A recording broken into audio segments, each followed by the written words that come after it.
Herzl, Vie et destin.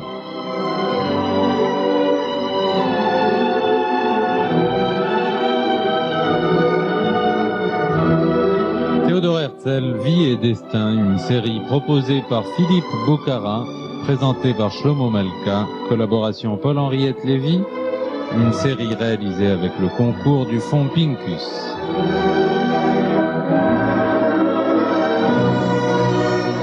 Réalisation technique, Patrick Elbaz.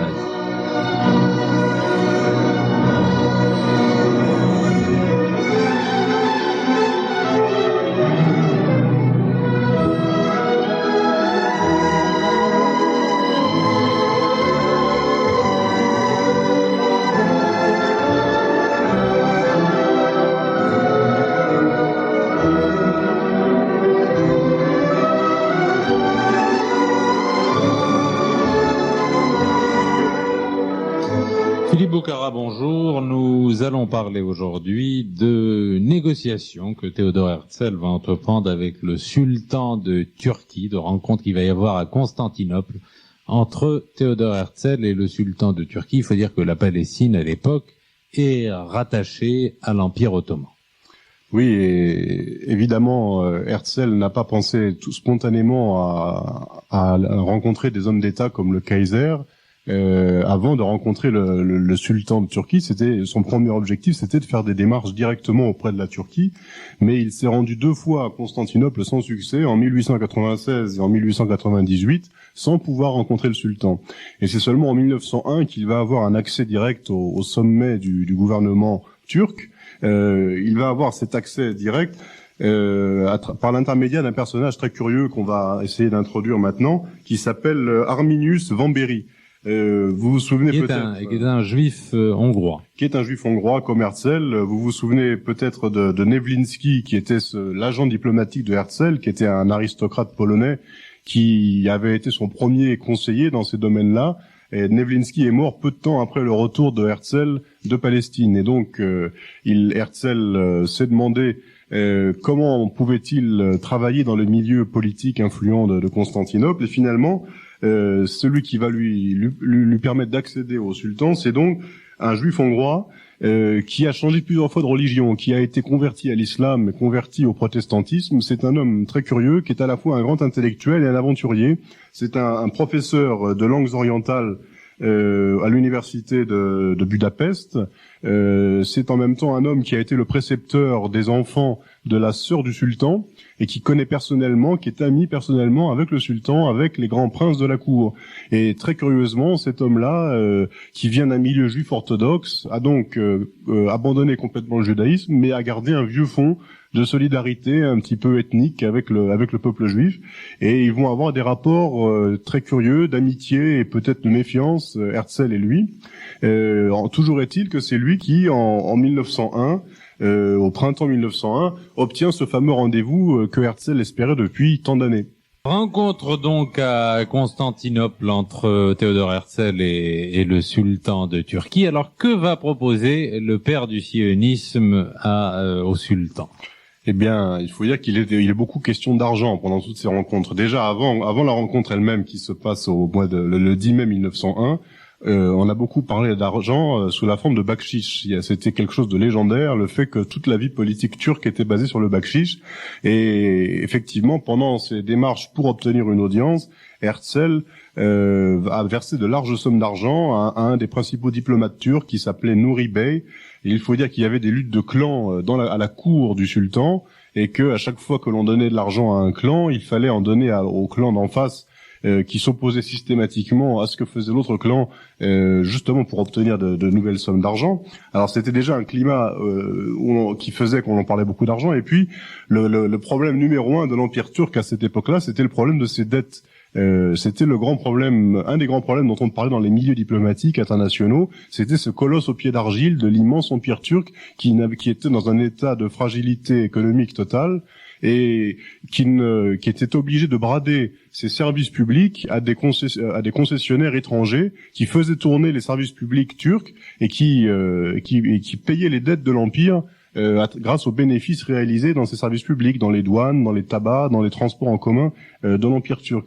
Alors c'est un problème. Ce que va faire Herzl, justement, c'est de proposer de renflouer le trésor de l'Empire ottoman qui était en mauvaise posture. Voilà, sur le papier, tout ça était relativement logique. Herzl proposait de mobiliser les financiers juifs à travers l'Europe pour rendre à la Turquie un équilibre financier, et en échange de cet équilibre financier, la Turquie ferait des concessions concernant la Palestine aux intérêts juifs et aux projets sionistes. Et alors Herzl a proposé cela au sultan d'une façon suggestive, imagée. Il a essayé de s'exprimer à l'oriental en employant l'image d'un renard d'un renard qui retirerait l'épine du pied qui se trouve dans le pied du lion. Il a essayé d'exprimer ça sous forme d'un conte. Il faut dire que l'atmosphère de la rencontre avec le sultan était très amicale. Il était reçu non pas en tant que sioniste, mais en tant que un des principaux responsables d'un des principaux journaux autrichiens. L'Autriche étant le pays le plus proche avec l'Allemagne sur le plan politique et diplomatique de la Turquie. Donc ça crée un climat relativement amical entre les deux hommes.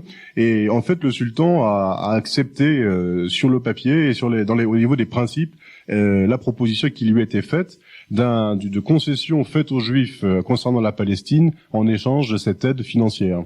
Alors, intervention donc auprès du sultan de Turquie, et des interventions qui vont tourner court parce que le sultan va consentir un certain nombre de concessions, mais enfin qui ne vont pas très loin. Entre autres, il va dire que les Juifs peuvent coloniser la Syrie, la Mésopotamie, mais pas la Palestine. Oui, il faut dire que le sultan en fait fait une réponse plutôt favorable, et cette réponse s'est maintenue encore pendant 2 ans, ce qui explique les longues tractations qu'il y a eu entre Herzl et la Turquie. Mais en réalité, les sionistes étaient relativement un pion dans cette affaire. On a voulu jouer la carte sioniste pour améliorer les conditions que la Turquie pouvait obtenir de ses autres créanciers, qui étaient essentiellement les Français. À l'époque, c'était essentiellement les banques françaises qui étaient les créancières de la Turquie, et on a fait croire aux sionistes qu'on acceptait leur offre et qu'on pouvait leur offrir un certain nombre de choses concernant la Palestine pour obtenir d'eux des propositions intéressantes permettant en fin de compte d'obtenir de la France de meilleurs termes de crédit. Mais ça, évidemment, on peut le comprendre beaucoup plus facilement avec le recul du temps.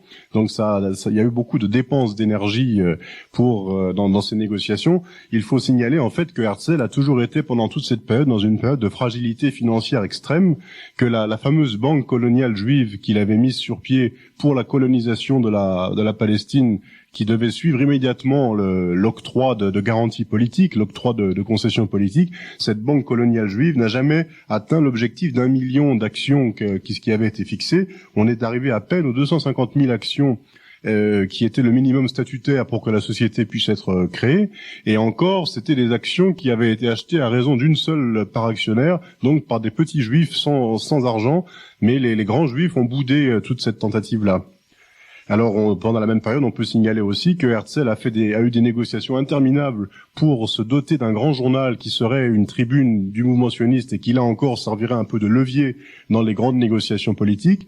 Mais toutes ces négociations-là ont échoué. Il n'a pas pu racheter la Neue Freie Presse, son propre journal, alors qu'à plusieurs reprises les finances du journal étaient en difficulté et qu'il était un journaliste célèbre sollicité pour faire dans ce genre de procès, dans ce genre de projet. Mais en dernier recours, toutes ces négociations ont échoué, et là encore, après moult dépenses d'énergie, et au bout du compte, on peut faire un bilan très très bref, dire que cette filière turque, cette option turque a été un échec, que Herzl n'a rien obtenu, et non seulement rien n'a été obtenu, mais on peut dire même que les règlements turcs concernant la Palestine ont été encore plus restrictifs concernant la liberté d'immigration juive et d'installation juive. Et après cet échec, Theodor Herzl sera contraint de se retourner de tourner les yeux vers d'autres directions, et notamment vers Londres pour essayer de trouver une issue, mais on en parlera demain.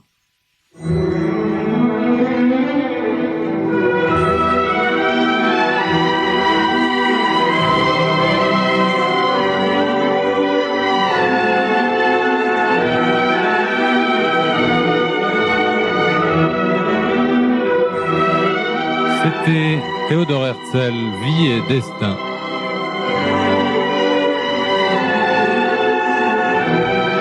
Une série qui vous est proposée par Philippe Boucara. À demain.